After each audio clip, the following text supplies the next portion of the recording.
birthday, kids. What time is it?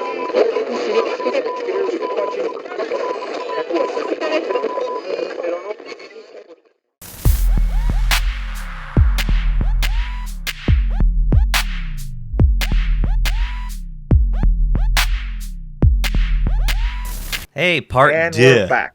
Part deux. Part deux, that's right. Are you over your turkey hangover? Yeah, I finally am. Yep. Yeah. Yep. You know what's weird? And I don't want to get too personal for the audience, but I purposely scheduled a medical procedure, the day before. And it's a procedure that requires you to fast and kind of vacate the body, right? Expunge everything in there. So I figure if I go through that, I'll be nice and hungry and I can pig out on Thursday. The problem is your stomach shrinks. And I usually have like 2 full plates. We go to my brother's. He makes a big spread. Big spread. There was like 30 people there. It was great. Wow. Yeah, I had 1 plate. And then I get filled up a plate of desserts and I couldn't finish that either. Because you feel full up. Yeah. Yep. And I only drank a bottle of water yesterday. Like I didn't have like soda or anything that was filling me up, or beer or wine or anything. It was just water. Yeah. And I was so disappointed. And then I didn't have a late dinner or snack either. I didn't even eat the rest of the day. Oh, really? Yeah. Usually later on you get hungry again, but So lesson learned. Next time I won't do it the day before Thanksgiving. You know what the funny part is?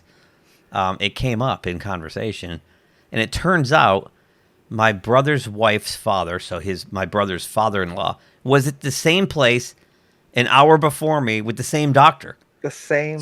Yeah, Wow. somehow he must have been going out when I was going in. We missed each other. That's funny. That's...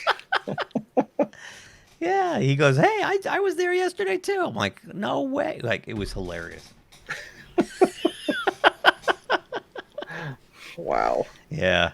How was your Thanksgiving? It was good. It was very nice and calm.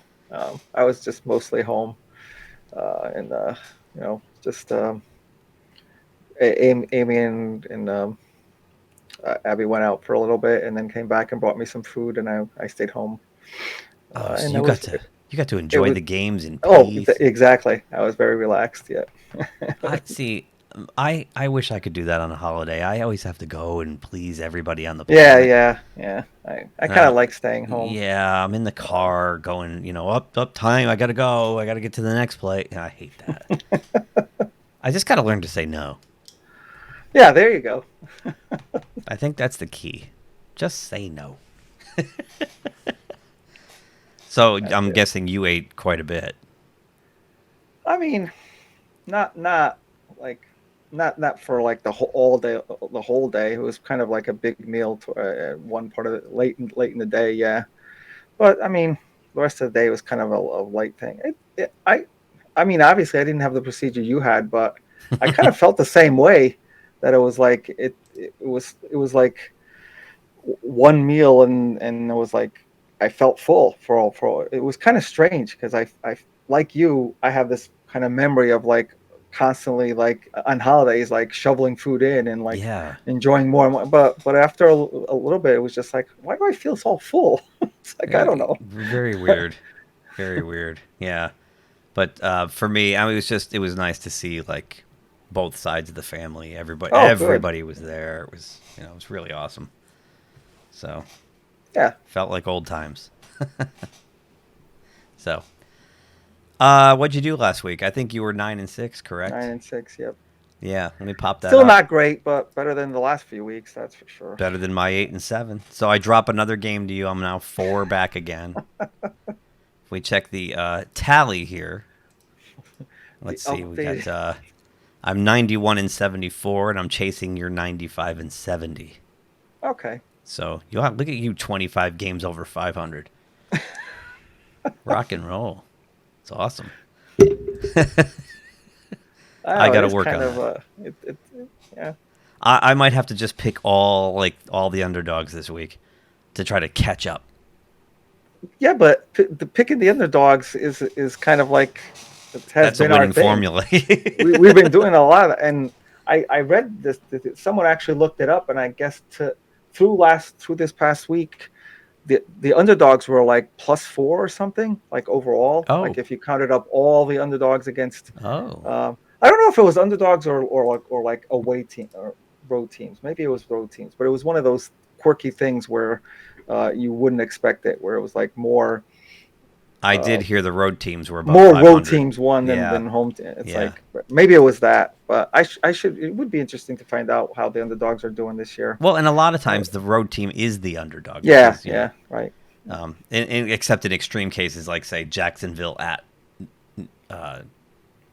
Well, no, I'm getting that backwards. Let's say New England at Jacksonville. The Patriots would be the favorite on the road. You know what I mean?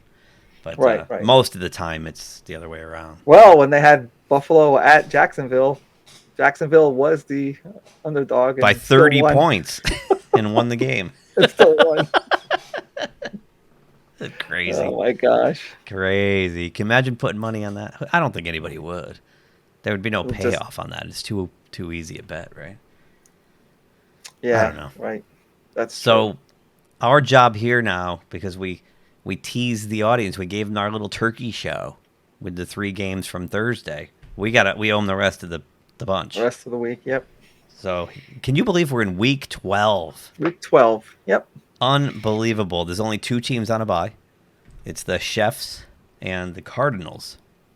Is this the last week of buys, or is there another that's a week good question. And without, because I'm pretty sure at a certain point now, towards the end, we're not going to have any more, but might not be this week. Yeah, might be next week. I remember last year, didn't they? Like they had no buys for like a week or two, and then all of a sudden they had. Oh, that's right. They did that too. Really late. They had a couple teams like I think it was the Eagles and the Raiders, and they were like way late.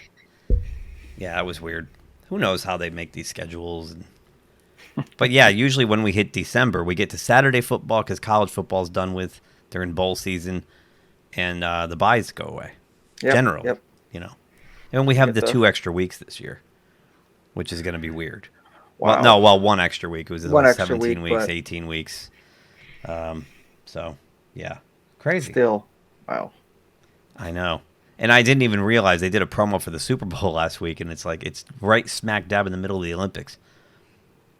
Is it? Yeah, and NBC has the Super Bowls and the Olympics. So, I don't know if they're gonna what are they gonna fly Al Michaels to Beijing and then fly him back for the Super Bowl and then fly him back again? Like he's 75 years old, man. You know.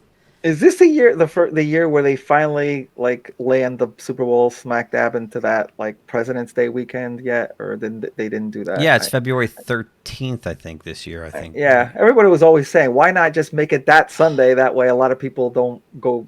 They can stay up late watching it without going to work the next day. Yeah, I'm telling you, this is one of those things, and I've been saying this since I was 15. And the statistics bear it out, but of course in America we don't pay attention to statistics for some stupid. But the people who call in sick the next day, it's something like 70% of the workforce calls in sick or shows up way late, right? So just make the Super Bowl a national holiday, or you put the Super Bowl on Saturday. That's true. I would have loved it if it was on a Saturday. Just one or the other. But you've got to have the next day, where people can just rest. And you're right, President's Day would be a great day, except I have to work on President's Day. Oh. So it does nothing for me. I think I have to, too, but... Yeah. I had to work today. Wow. Yeah, I had to do stuff for Canada, because it's not holiday up there. That's right. Yeah. That's right. And they had to wait till today, because we wouldn't do anything for them yesterday. Oh, my gosh, that's right. Yeah. So that's the way the cookie crumbles. So, week 12, Sunday, 1 o'clock on Fox. We get out of the gate, right out of the chute with a great game. Game of the week, maybe.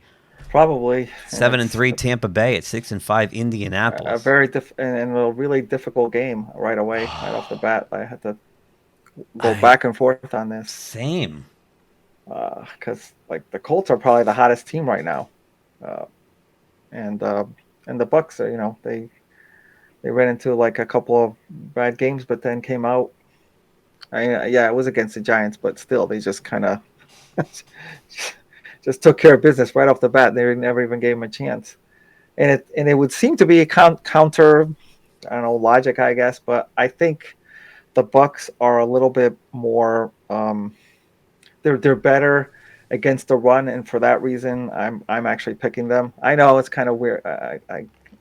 There's part of me that screams no because the Colts at home and they're doing so well, but I don't know. I think that the Bucks are better at with the run, and if the thing with the Colts is if the running game's not working, they're in big trouble because we've said this before. Their quarterback play is kind of like their only flaw, and it's a big flaw. Carson Wentz is a chucker. I just have to reiterate that every time I get a chance. I went back and forth on this one. There's scribbles all over my pad. I know. Because, I'll be like washing dishes and going, no, you know what? The Colts are scorching the earth right now. They are the hottest team in football. They are. The two games they lost in this stretch of 6 or 7 games, they could have easily won. That's true. Yeah. The Ravens game and what was the other one? I don't remember, but they lost them both very late. It was, but both teams have great defenses against the run. Both teams can run the ball. But here's my thing, and I'm with you on this. Again, and I say this week after week after week, it comes down to the quarterbacks when these teams are so evenly matched like this. And you got Tom Brady, and then you got Carson Wentz. So, got to go with Tom Brady. By the way, did you see the run he made last week? Yes. Yep. Can someone explain to me? Aside from now, I don't want to compare him to Barry Bonds because there was a noticeable physical difference in Barry Bonds. It was like, why is Barry Bonds getting so good when he's hitting 40, but he was also twice the size he used to be? It was obvious he was doing something, though he kept denying it. But Brady, I mean, he's got that trainer that Bill Belichick threw out of there, and he takes all natural supplements. And why is he moving better than he did 15 years ago? 15, why is 20, he throwing a better deep ball than he did 6 years ago? He's 40. What is he? 45, going on 46 years old. 44, going on 40. Somewhere in the mid 40s, right? Yeah. Well, that run he's never run like that before, ever. He looked good. It was really unusual. Oh my gosh, it was like such a shock. I was like, I don't know. And he's throwing such a good ball. I don't know. He's getting rid of it quicker. He's more accurate. It's a tight spiral. Like a couple of years ago, they were wobbly, wounded. The Super Bowl against the Eagles, he threw a couple deep balls that were just floating up there and wobbling. I'm like, this guy's done. He's all done. Yep. And here's the weird part. I'm enjoying watching it. Yeah, I am too. I was so happy that game against the Titans where the Patriots got eliminated, and I thought that would, that was the end of him for New England. But then now I'm good. I am too. Now that he's out of the AFC, stops terror. He used to kill the Steelers, so he's gone. It really is astounding to watch, and I hope he's not doing something shady. Yeah, shady Brady. But, I mean, he's always talking about the health thing and the shakes he has, and so hopefully it's just a big maybe it's just something he's doing even more than before, where he's just keeps your body young that way. And that's kind of what I have to believe, because he's not bulking up. He doesn't look right. He's not like ripped, lean muscle. He looks the same. Yep. But he's just playing a decade younger. It's so weird. So anyway, all that said, I'm going with the Fountain of Youth, Tom Brady, and the Tampa Bay Buccaneers on the road as well. Sorry, Colts. And I think it's going to be a good game. I think it's going to be a bloodbath. I do. But because the Colts are fierce. Watch out. They are. Watch out. Man. I would have loved to seen this Colts team if Phillips had held on for another year and stayed their quarterback. Phillip Rivers. His name? Oh, yeah, Phillip Rivers. I was thinking. You were thinking River Phillips. Yeah. The famous River Phillips. Who's that guy? If he had, I don't know, maybe he wouldn't have done well because he was getting up there. But if he had just somebody like him with his type of play, I would love to see what this team how far they could go with I a better agree. quarterback play. I But, agree. You know, Yeah. that's what they have. So I mean, Wentz he's managing the games. He's not costing them games, but he's No. Carson Wentz. I mean, he has yet to step up and do something spectacular. Right. We'll leave it at that, I guess. And leaving it at that, then we go on to what might be an even bigger game of the week. The 2-8 New York Jets travel to Houston to take on the 2-8 Texans. Somebody's going to win 3 games and screw themselves out of a draft pick. Yeah. Yep. Who is going to screw themselves this week, Edson? Which team? Well, Detroit's got the good the first one. They got the first already. one. Yeah, that's a lock. But who's gonna? Yeah, I think Houston's gonna screw themselves out of a pick. I mean, not just that they're home, but they have been playing competitive. Even early in the year, they were kind of competitive against teams they had no right to be competitive against, and the Jets kind of I don't know. We've talked about this ad nauseum, so I'm not going to keep going, but it's just would have been nice to see some kind of progress on the Jets, and I don't see that right now. But part of it is because of the injury to the person they really want to bring along, but there's other things too. And I think Houston's better right now. I am never going to catch you if we keep picking the same team. Oh, you realize this? I think we'll get to some. Maybe. I was talking to my brother yesterday while we had the Detroit game on, and again, thank God we weren't on tryptophan yet, because that would have been that. And I said Plenty to him, time to talk. I said, how is it year after year after year? The Lions and the Jets are in the top 5 draft picks, and they load up on young talent, and they end up the same. They don't go anywhere. They don't make any progress. Their draft picks usually end up a bust or end up on somebody else's team. Like they hit with a guy like Jamal Adams. We can't keep him. We got to get rid of him. Okay, yeah, you know what I mean? It's like their front offices, the New York Jets and the Detroit Lions, have to have 2 of the most inept organizations in all of football. I mean, they really do. And you could have put Houston in there when Bill O'Brien was still there screwing everything up. Right. But they were smart enough to get rid of him and clean the cupboards out, and they're going to start from scratch. And it's going to take a while, but they have to build from nothing. Yeah. But they're smart enough to realize the Jets and the Lions, and it's weird because it doesn't matter who they bring in. The song remains the same, as Led Zeppelin would say. It's just so bizarre.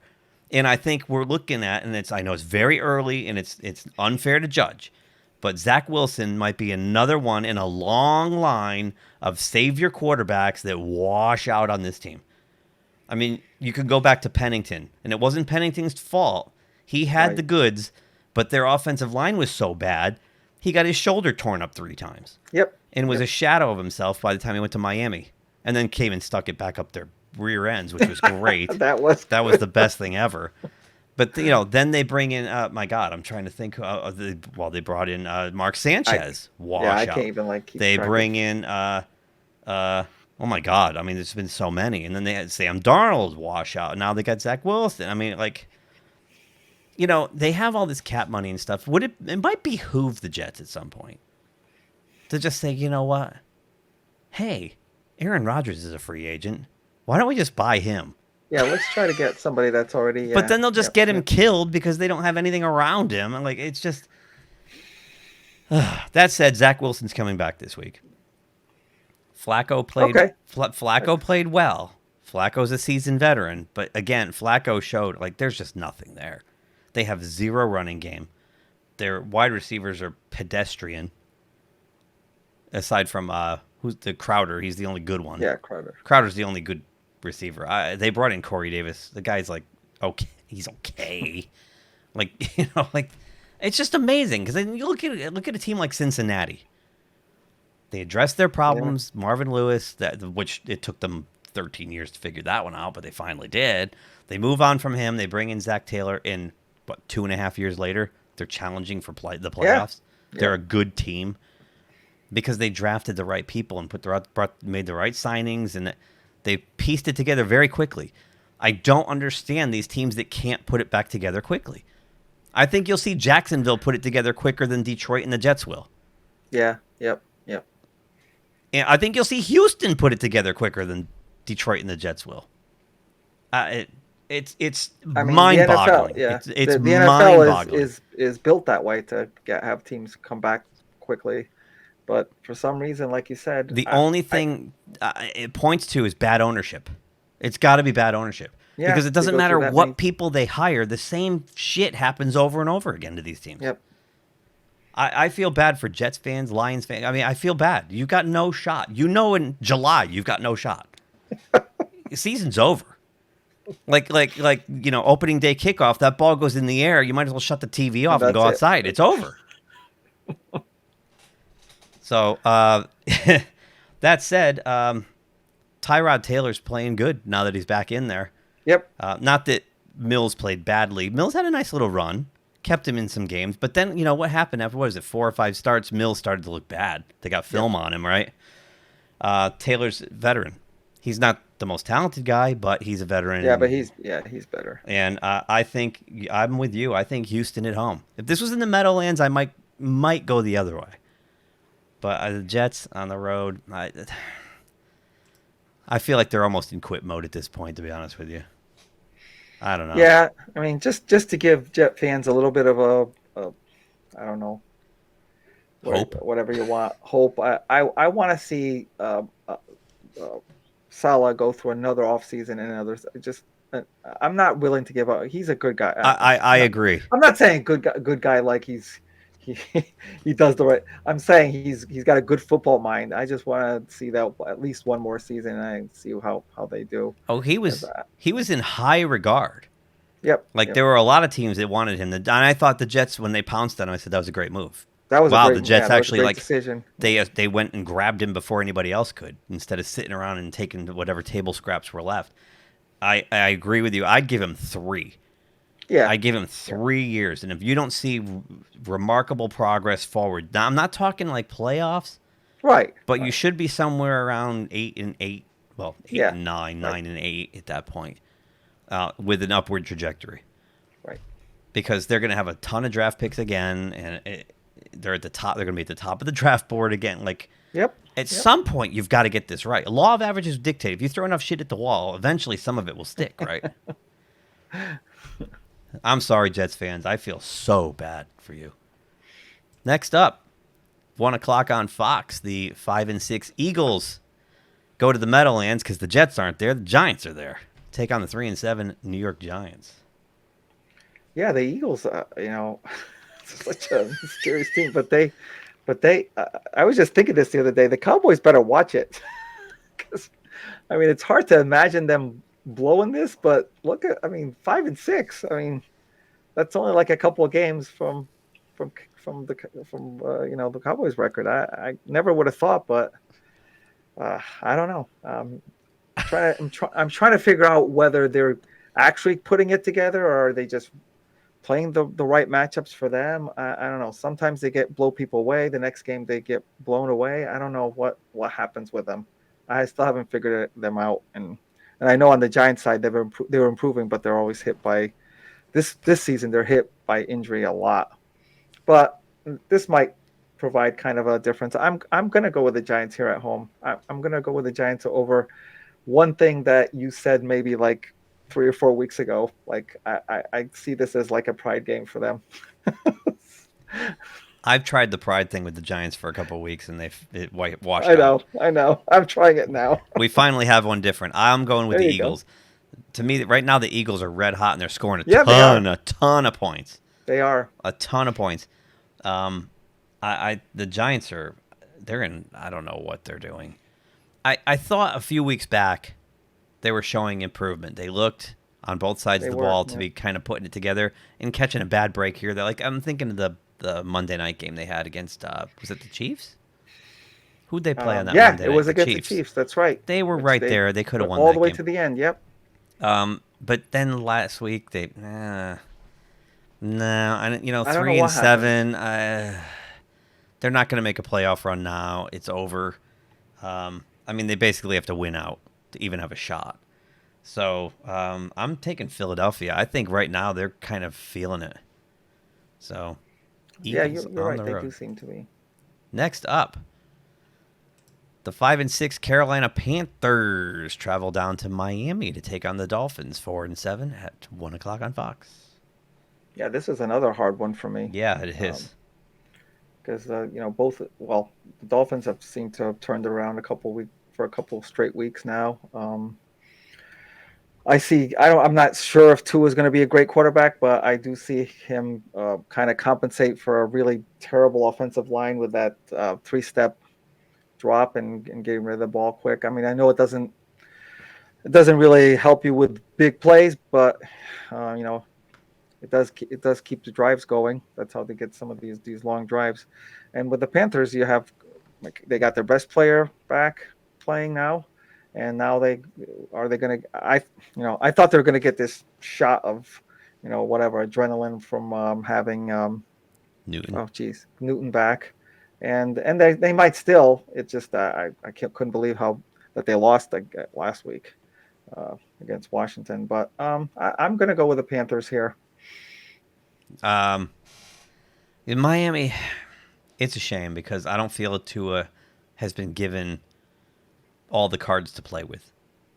That's true. I feel like he's been given half a deck. Like you said, their offensive line is full of holes. Their running game is abysmal. It's non-existent. Gaskin's not even that good a back. They've had better backs in the past they've let walk out the door. Yeah. And like we talked about the Jets wide receivers being pedestrian. The Dolphins wide receivers are even more pedestrian. Probably are. There's nobody I would be scared of on that team offensively, except Tua. But if he's got really nowhere to throw it, no time to throw it, and no one to hand it off to, that's problematic. Their offense is really sad. I'm surprised he hasn't done more with Waddle there. Waddle's probably the best player. Maybe he just doesn't have enough time to get it to him. Probably not. Probably not, because Waddle's more of a deep threat, and he's this burner, and you need time to get open. You need time to get there. Right. And if the offensive line's giving him 2.5 seconds and you need 4, whoops. So it's a shame, because the game they played against Baltimore is probably going to be their highlight game of the year. Yep. Their defense and special teams were awesome. The offense did just enough, and mostly when he came back in relief. Right.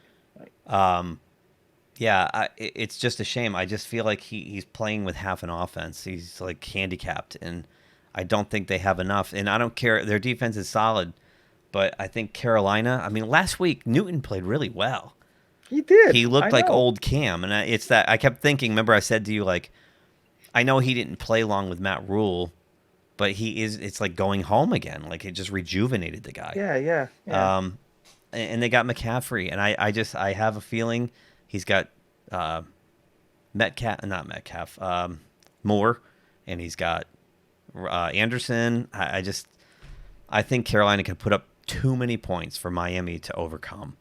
So yep. I'm also going Panthers on the road with you. So next up, this one. Oh, this one.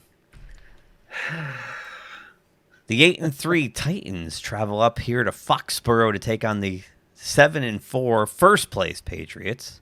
First place. What an unbelievable turnaround. At 1:00 on CBS. First Speaking place of red Patriots. Hot, who's hotter than the Patriots right now? The Colts and the Patriots are the two hottest teams in football, and the Cardinals. Those teams are the red hot. Yeah. And the Titans now undermanned. The running game is kind of gone. Yep. So that makes them one-dimensional. This will probably be one of those things where they somehow figure out a way to win because they go against. I haven't been able to pick them right all year long, but I have to go with the Patriots because it's like they have everything going right now. Their defense is just top notch, and Mac Jones is doing. He's making the plays he needs to make, which usually just means you win the game. So I don't know. I'll probably get burned on this, but I'll go with the Patriots here. Well, Mike Vrabel, being an ex-player of Bill Belichick's, does know how to dismantle Bill's plan a lot. But it's pretty even, I think. Since Vrabel took over, I think they're pretty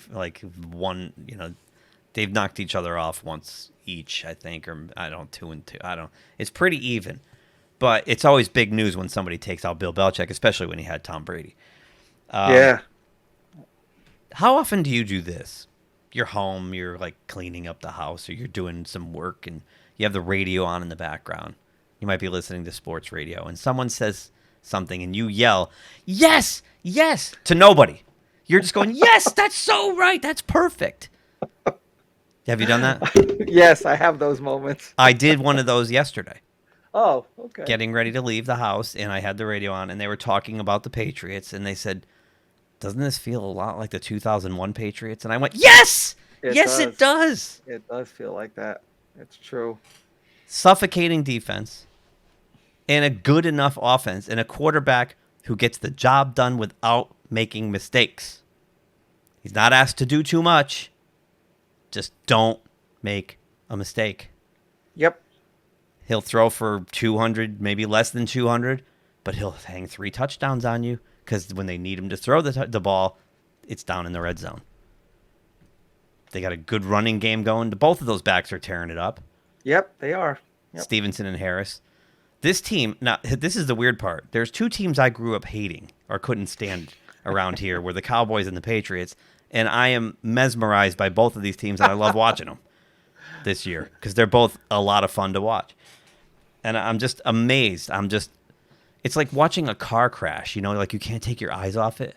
Watching Bill Belichick build this from nothing. They were garbage last year. Look what he did. And every week they get better and better and better. He's got the best offensive coordinator in the business, and they're at home, and they're going to win the game. Tennessee's in trouble.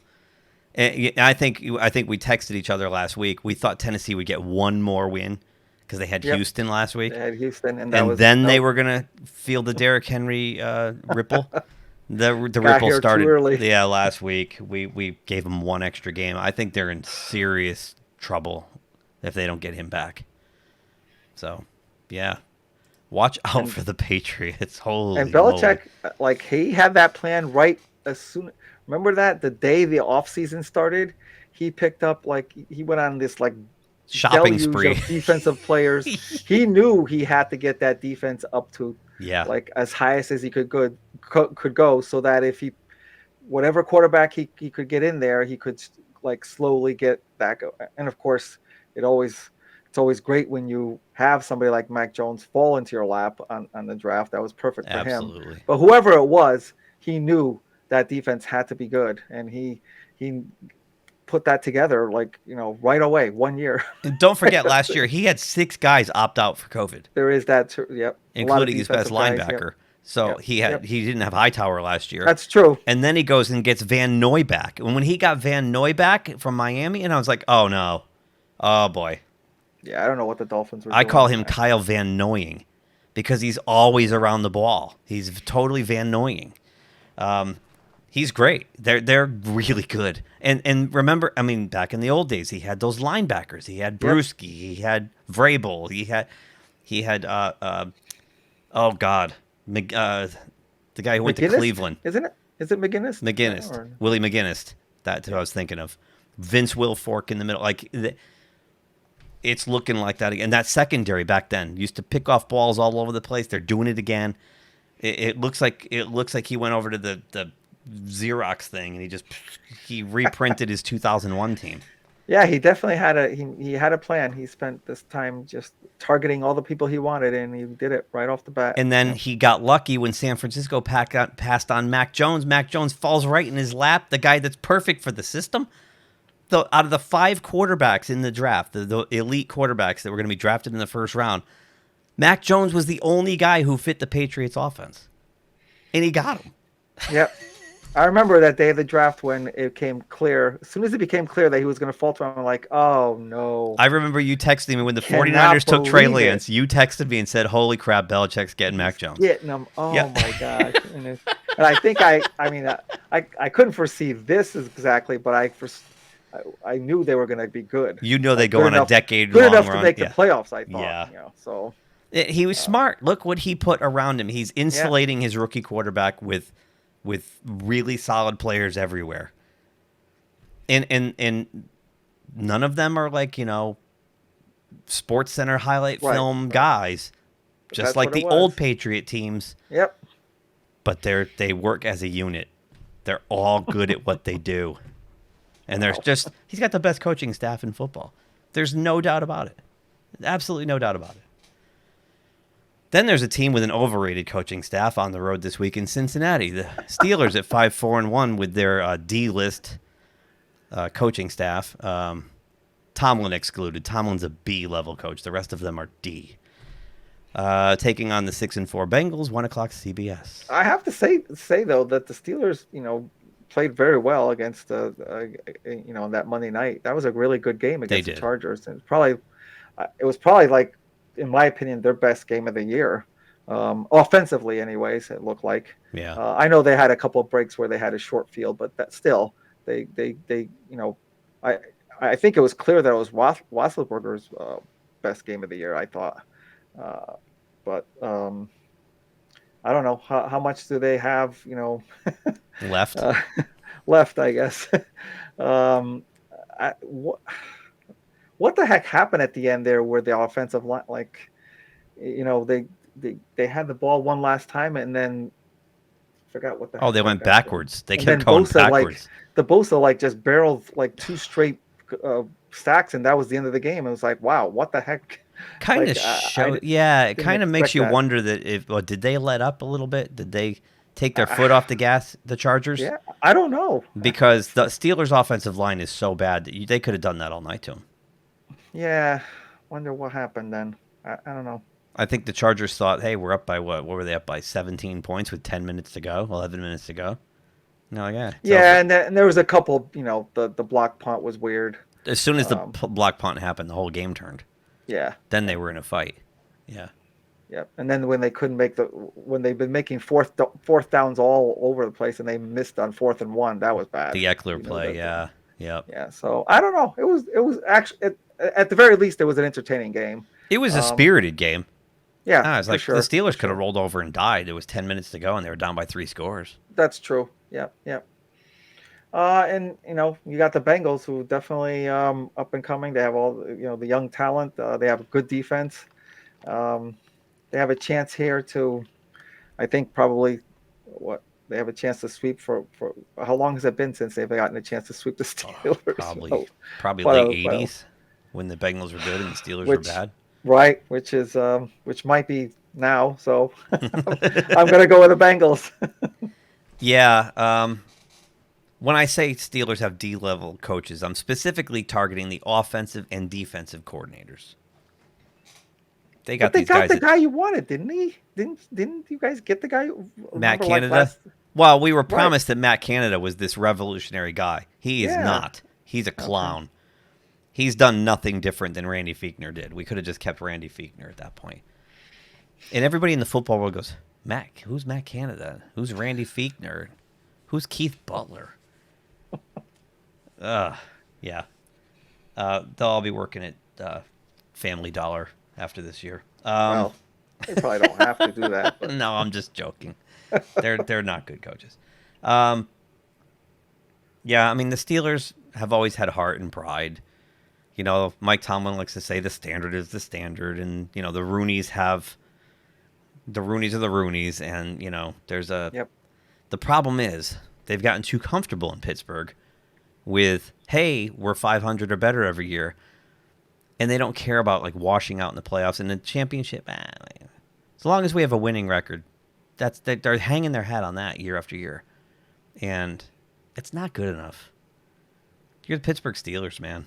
And with the amount of talent, last year, the season before, there were 10 first-round picks on the defense. Wow. 10. Had to be last year, out of 11. Because didn't they start 11-0 last year? Yeah, they did. So and now you have a guy like Devin Bush, who's a total bust. He's probably going to have to get benched. He's not even coming off blocks. He's not even making an effort. He's awful. The Steelers... I think Roethlisberger, and this is about the time last year when he hit the wall. This is about the time where he started. They were just saying it today. He had, I forgot how many touchdowns, 18 or 20 in 4 picks through week 11. And then he threw 10 picks in like 4 touchdowns the rest of the way. Or 6 touchdowns. It was awful. So, he looked like the old gunslinger last week in that furious rally at the end. And I've been saying it, that he can show you that brilliance in spurts, but he can't sustain that brilliance. Yeah. And I don't see it. Usually these teams, when they're both good, split. In Cincinnati, Right. one in Pittsburgh. That's So true. logic would dictate the Steelers when I'll go hand them their asses. And the Steelers play well in Ohio. Ben's like, what, 27-4 or something like that in Ohio? Yep. But not this time. I think they're meat. I think they're in trouble. I think Cincinnati might whomp them at home. So I'm with you. I think it's a changing of the guard. But we can only go up from there. Because now we got the 4-6 Falcons going to Jacksonville to take on the 2-8 Jaguars at 1:00 on Fox. I mean that's I don't know. I don't know about this game. It's like, what do you have to look forward to in this game? I mean, they're both kind of almost like the same. I think Atlanta's got a little bit kind of like a little bit of step above because they've already got the established quarterback and their offense it's been up and down for sure.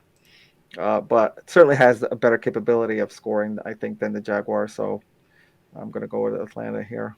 Yeah, this one's a quick one for me. Atlanta, for all the reasons you said. More experience, better players all around. I mean, you see improvement with Jacksonville, though. You do, yeah. That's true. I mean, they're starting to play. Like a couple weeks ago, I forgot who they played. It was a close game. I forgot who they played. Well, they beat Buffalo. Well, they beat Buffalo, and then the game after that. No, after that, it was another. It was a close game. I think they fumbled a punt, and that turned it around at the end or something. Like it was fumbled snap on the punt, and but they're hanging in there. They're going to get better. I still think they need to get rid of the coach. Yeah. I mean, he's a college coach.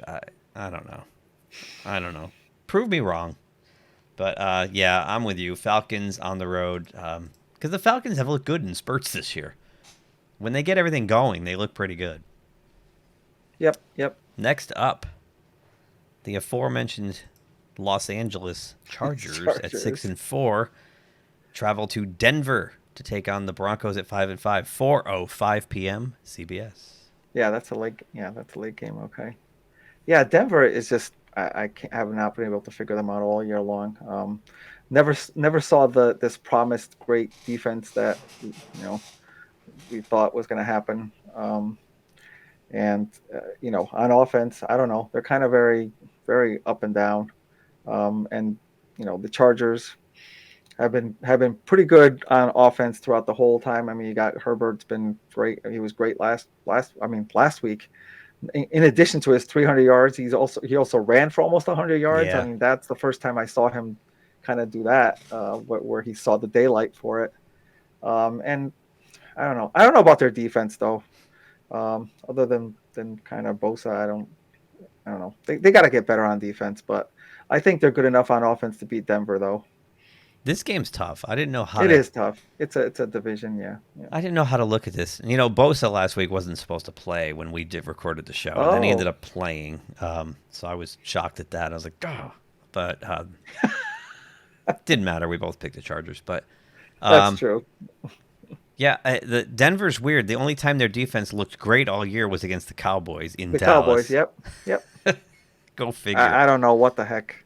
But Bridgewater the last couple weeks has looked really good. This is one of those things because the Chargers going up into that thin air, their defense isn't that good. I mean, I know. Bridgewater's got all those receivers now. He's got Patrick, he's got Judy, and he's got Sutton. All 3 of them now. And he has 2 good running backs.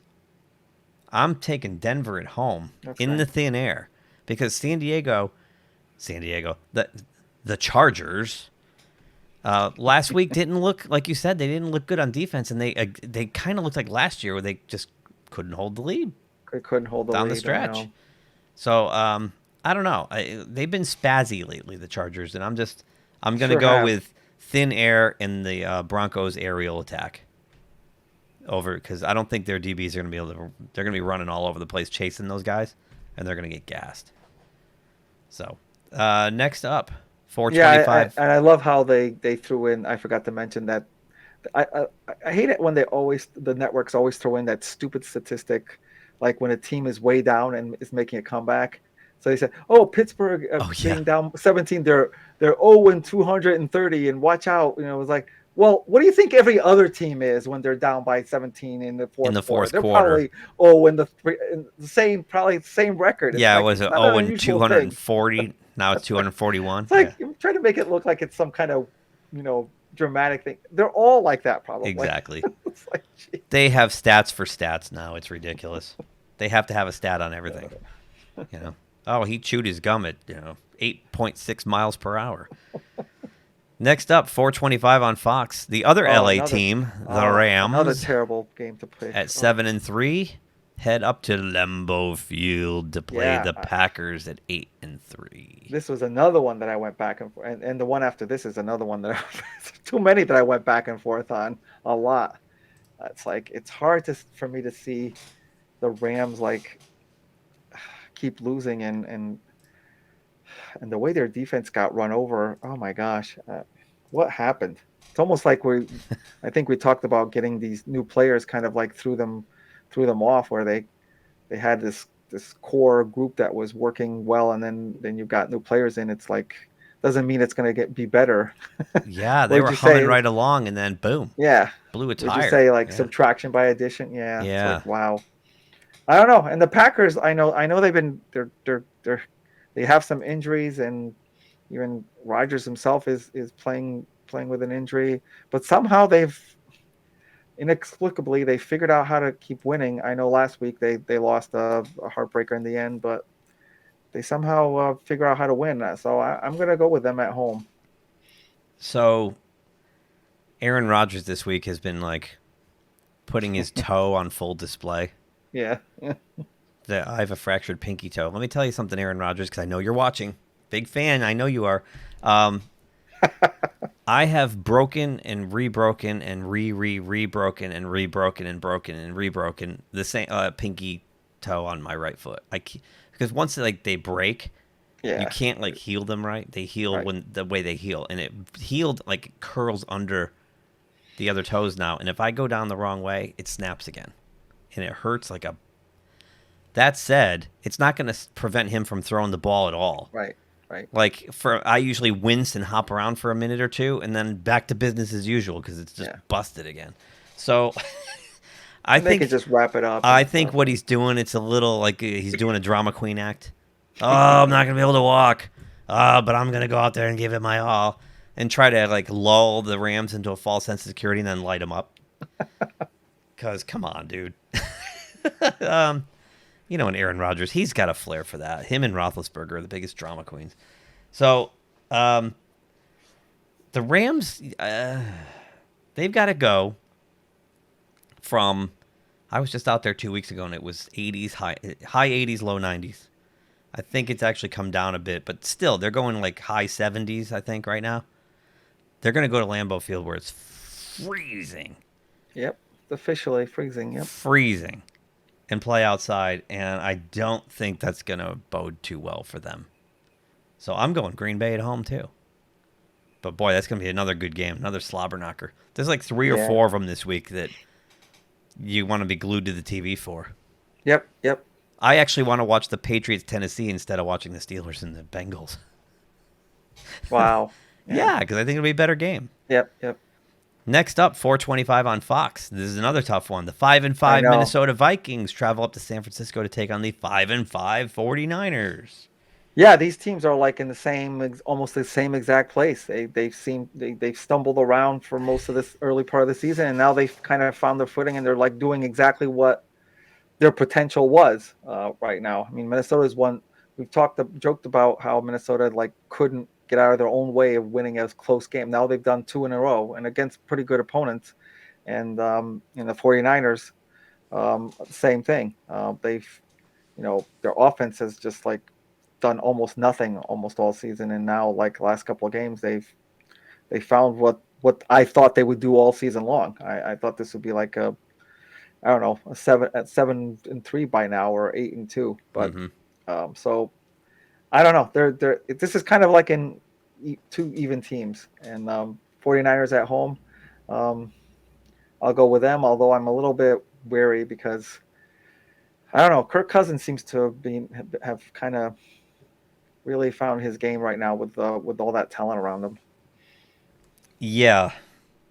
I would be remiss if I didn't point out that Kirk Cousins right now, his stats, go ahead and get off the screen here, 21 touchdowns, 2 interceptions, Jeez, 106.3 passer rating, 27.75 yards. He is having a statistically great year.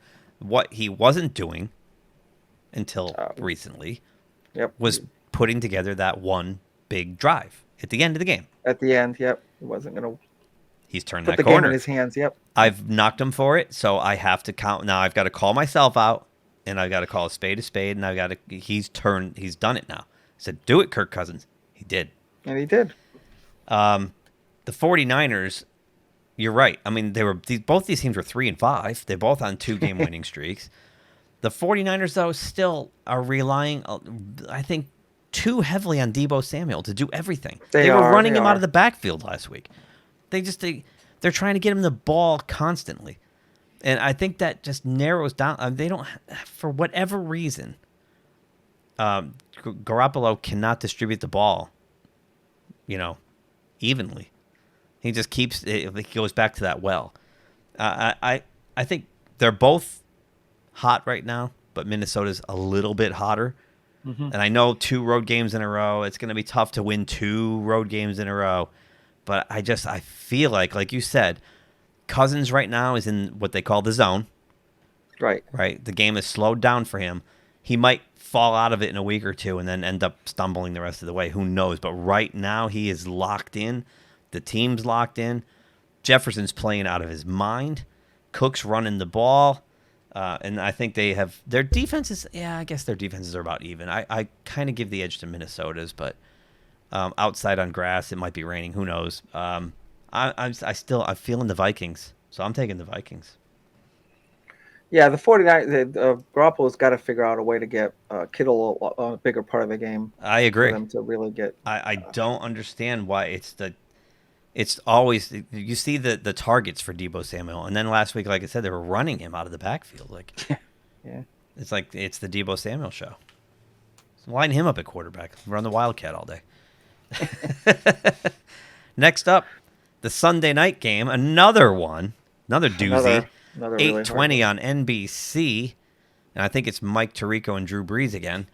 The 6-5 Browns at the 7-3 Baltimore Ravens. Yeah, this is usually kind of like billed as a really great game, but right now Cleveland's not like anywhere near where they should be. I mean, there's a lot of injuries involved. I get it, but there's also a lot of other, I don't know, probably started with the injuries and it just continued on to just affect their play, and somehow they haven't been able to find their way back, even with that great running game. And I know the Ravens only won a squeaker last week, but that was without Lamar Jackson on the field. So the Ravens at home, I have to give them the edge with the way Cleveland is kind of like discombobulated at this point. Yeah. Baker Mayfield is so busted up. I don't know how he's going to make it the rest of the way. I don't know either. He is so busted up. And he's a gamer. Yeah. It's funny. My brother surprised me yesterday. We were talking about, because Mike Tomlin said he doesn't want to draft a young quarterback and start over. He wants to bring in a veteran quarterback to succeed Ben.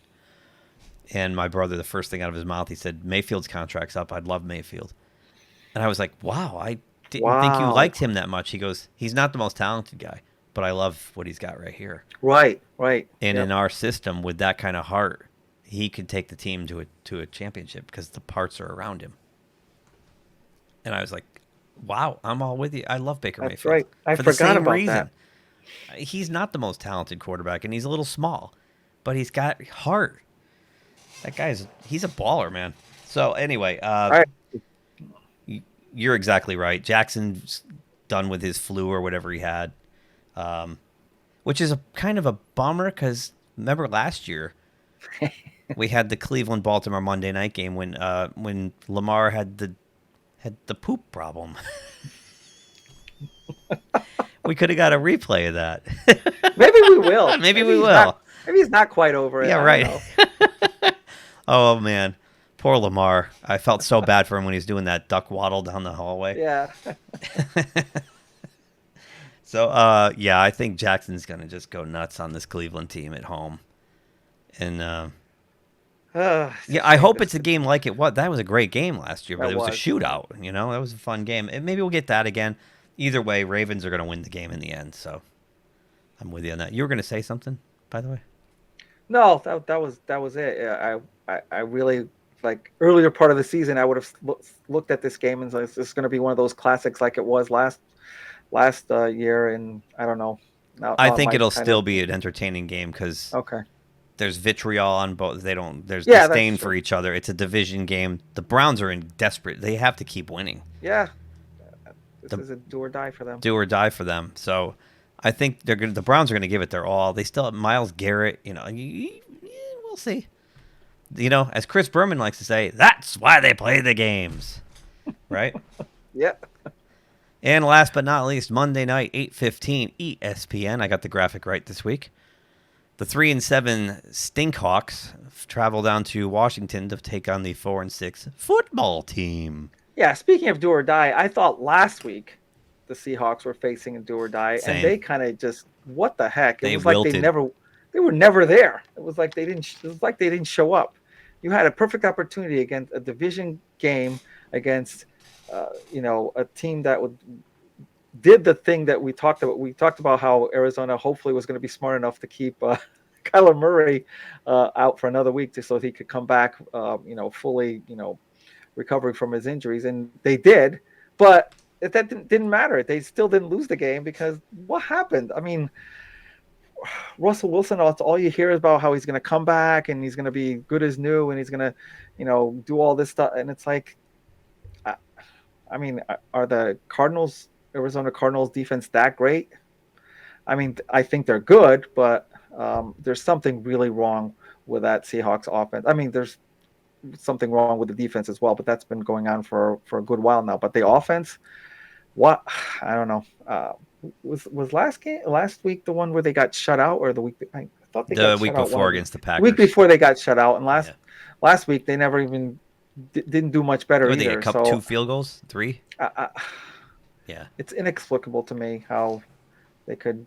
On the other hand, we said it right from the preseason that we thought in this great division that the Seahawks were the lesser team. So I guess it shouldn't be that shocking, but I didn't expect them to have that bad of a record and not show up. I'm with you. So that being said, I'm going to pick Washington at home. I was going to ask you. I'm like, so you're taking the Seahawks, right? No. I mean, this will probably be where they will show up finally, but after I finally just give up on them. But it's like, no, I'm not going to do it. I'm just going to, Washington's been showing, their defense has been showing up finally lately, so I'm going to pick them. Interestingly, Chase Young goes out and their defense gets better. That seemed to be kind of weird, right? Next man up kind of thing. Yeah. Let's play a little game since it's the last game that we're picking this week. A little game, a media game I like to call gaslighting headlines. Oh, yeah. They were all ranting, they're raving about like, oh boy, look at Russell Wilson. He's coming back early. He's a tough guy. Look at this. He has amazing, miraculous healing powers. No, it's obvious that he came back too early. Way too early. Way too early. He doesn't belong out there. And he was supposed, like you said, come in and save the team from 3-7, right? He came in when they were 3-5. No, Geno Smith should still be out there. I think so too. And Geno didn't play as bad as Russell has played since coming back. Yep. And not on top of it, he still has no. Carson's not there. Carson's never there. Why is Carson still a Seahawk? Every year it's the same story with this dude. He's hurt, 2 games gone. You got to replace a guy when they get.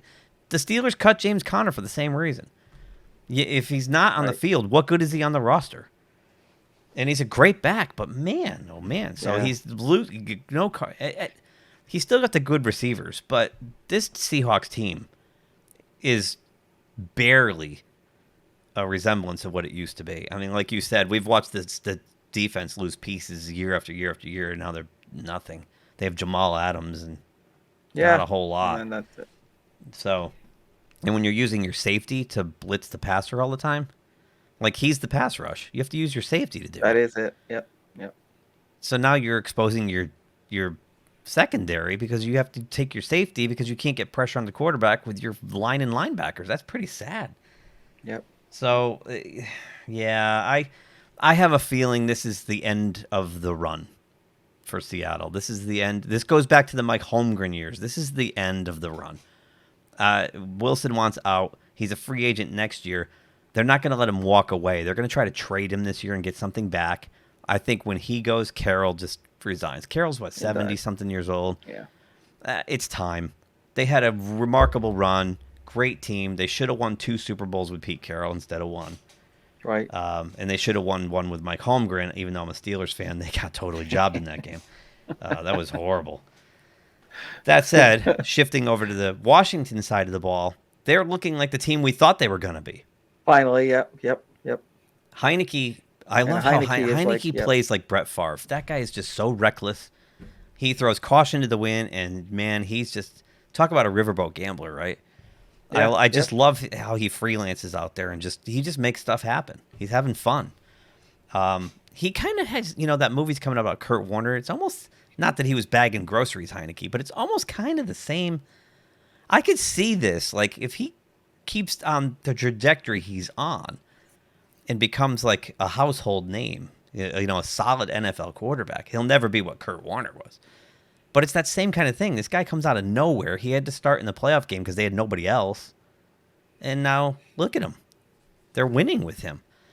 McLaurin's great. Gibson's great. The defense is playing well. They're home. The Seahawks are an abysmal mess. I give it to Washington as well. Yeah, I'm glad that Heineke's kind of finally doing well.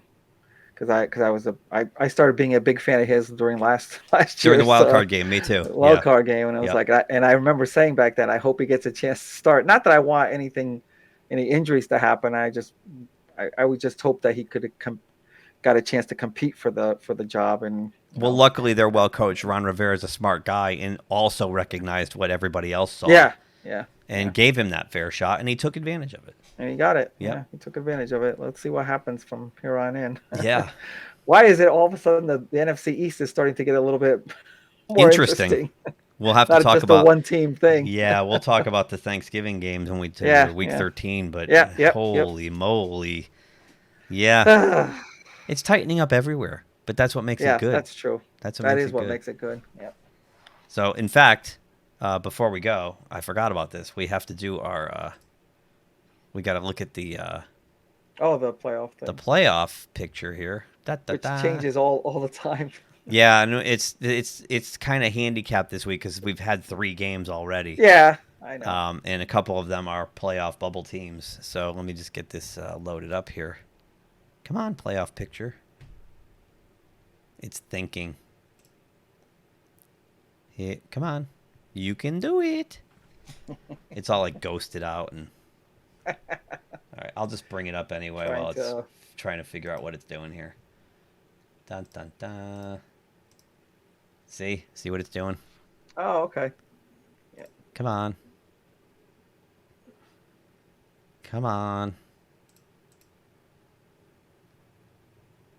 right, I'm going to reload it one more time. If it fails us, we'll just do it next week, but I think it's going to fail us. Thank you, NFL.com. Thanks for playing. Oh, it's trying to... no chart. Maybe they're updating it as we speak. I don't know. Saying, should we really update it with the 3 games just... I know, right? Yeah, there's nothing there. It just vanishes. So, all right, well, we'll skip it this week. That's for our audience to do some homework. Do your own homework. Even last week, I was going to say, it really is amazing that something like a team like the Saints losing 3 in a row as of last week and still had a spot. In playoff. It's like, what the heck? We'll have plenty to say about them. Yeah. Yep. So Yeah, I know. well, that's it. We picked 12 games. I think 3 are different, so I could end up 1 game behind you, maybe. There you go. We'll That's see. true. Again, audience, please send in your picks. Thank you for contributing your thoughts. And like, share, comment, subscribe. And I don't know. You got anything else? Have fun this weekend. I mean, I know I say this every week, but it's like it really does look like those quite a few games are gonna be barn burners type games. I hope it does come true and not be one of those blowouts. I agree. And if any of these your team, go team. Good luck for you as a fan. Yep. I'm rooting for Steelers to lose out because I want a better draft pick. You heard it here first. That's it for me. See ya. If you enjoyed this video, please give us a thumbs up below. Also, please subscribe to GeekTime TV. It really helps us grow the channel. And make sure you hit that bell icon in order to receive notifications every time we drop new content here. You can also check us out on social media on Twitter, Facebook, and Instagram at GeekTimeNet. Thanks again for watching. We will see you soon. Say, kids, what time is that?